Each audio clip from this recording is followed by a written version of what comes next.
ବିଜୁବାବୁଙ୍କ 27ତମ ଶ୍ରାଦ୍ଧବାର୍ଷିକ କରି ଯୋଗଦେଲେ ଆସିକା ସାଂସଦ ପ୍ରାର୍ଥିନୀ। ଆସନ ସାଧାରଣ ନିର୍ବାଚନ ନିକଟତର ହୋଇ ଆସୁଥିବା ବେଳେ ଖଲିକୋଟଠାରେ ପ୍ରବାଦ ପୁରୁଷ ବିଜୁବାବୁଙ୍କ 27ତମ ଶ୍ରାଦ୍ଧବାର୍ଷିକକୁ ଶହ ଶହ ବିଜେଡି କର୍ମୀଙ୍କ ଗହଣରେ ପାଳିତ କରାଯାଇଅଛି।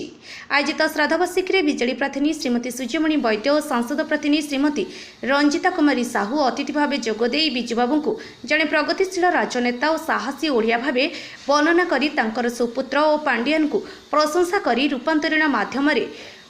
ଓଡ଼ିଶାରେ ବ୍ୟାପକ ବିକାଶ ସାଧିତ ହୋଇଛି, ତେଣୁ ତାଙ୍କର ହାତମୁଠା ଟାଣ କରିବା ପାଇଁ ସହଯୋଗ କାମନା କରିଥିଲେ। ଦୁଇ ଜଣ ବିଜେଡି ପ୍ରାର୍ଥିନୀଙ୍କୁ ଉପସ୍ଥିତ ବିଜେଡି କର୍ମୀ ଓ ନେତାମାନେ ପାଛୋଟି ନେଇଥିବା ବେଳେ ଆଶୀର୍ବାଦ ବର୍ଷା କରିଥିଲେ। ଅନ୍ୟମାନଙ୍କ ମଧ୍ୟରେ ବିଜୁବାବୁଙ୍କ ଶ୍ରାଦ୍ଧବାର୍ଷିକୀ କାର୍ଯ୍ୟକ୍ରମରେ ବରିଷ୍ଠ ବିଜେଡି ନେତା ତଥା କୋଦଳା ଏନ୍ଏସ୍ସି ପ୍ରାକ୍ତନ ଅଧ୍ୟକ୍ଷ ହରପ୍ରସାଦ ସାହୁ, ଖଲିକୋଟ ବ୍ଲକ ଅଧ୍ୟକ୍ଷ ଦୈତାରୀ ବେହେରା, ପୁରୁଷୋତ୍ତମପୁର ବ୍ଲକ ଅଧ୍ୟକ୍ଷ ପିଙ୍କି ଗୌଡ଼,